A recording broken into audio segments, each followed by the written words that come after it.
Okay, the truth is that we knew we had a good game.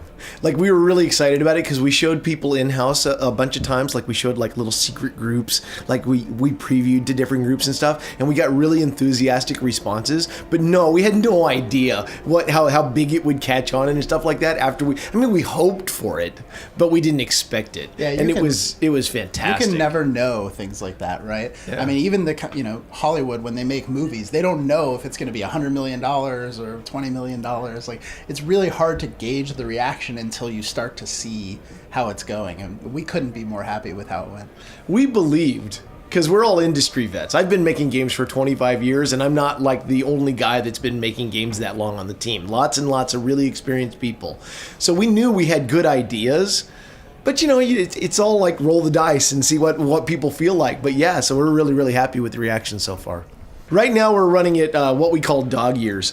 So it means like for every 7 days it's actually, or for every 1 day it's like 7 days. It just goes on and on and on. The whole team is focused in on creating, first we were getting the debut together, and now we're focused on making Landmark happen just almost overnight. And so every day we go to work and things are changing. We've added all kinds of different tools on the Landmark stuff.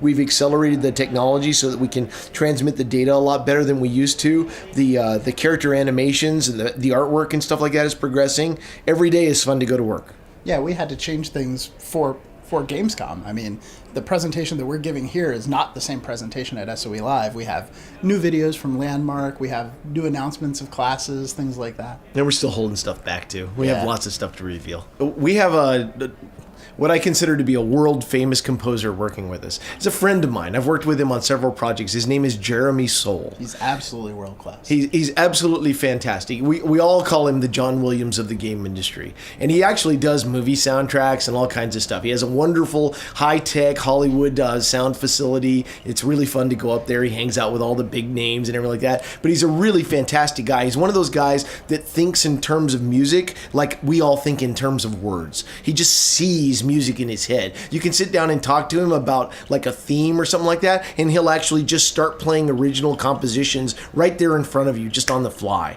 He's fantastic. And so the music and stuff that he's creating already, we debuted at the show when we launched the whole concept out to the world, and the players really, really liked it. I think so far we've seen on Reddit and just all over the social channels that people are saying it reminds them of EverQuest, not the actual music, but the feeling that you get from the music, that people tear up when they hear it. And I mean, when you consider where it is in the product, that's an amazing thing to have already. Yeah, it's really cool. Well, the model on this game is different than the models we've done on previous games because we have the player studio backbone. So players can actually make stuff on their own, and then when they make that available for other players to buy, those players can buy it from the studio itself, and then they make money, and we split the revenue with them. So that's a big difference in how we've done games in the past. This game is actually designed to embrace all of that stuff and make everybody happy. And then we'll also do microtransaction stuff too. Like we'll have some shortcuts and some appearance options and stuff like that. But we're very much anti the whole idea of pay to win or pay for power. We're not into that kind of gaming. And so we don't expect to do anything like that. Yeah, I think it's going to be amazing to see that player-created items are probably going to sell more than anything that we create for EverQuest Next. And that's never happened before.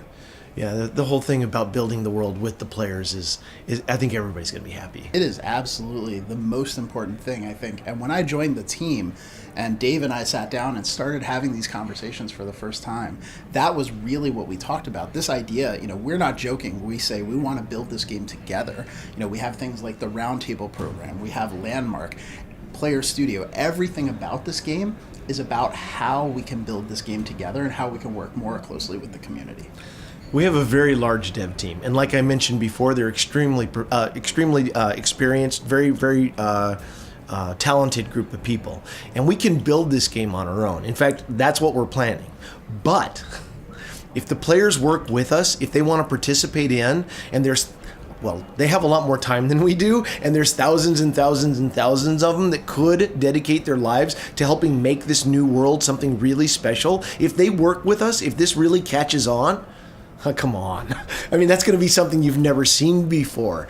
And so we're excited about that idea. We're not relying on it, but oh my God, if it happens, it would just be amazing. Yeah, we expect the players to constantly surprise us with the amazing stuff that they do. So we embrace a concept called multi-classing in this game. So we're no longer like the old Dungeons and Dragons model was to basically pick a class, go kill stuff, and then level up and get unlock a tree of abilities, and that's how you advanced. And we're not doing that at all.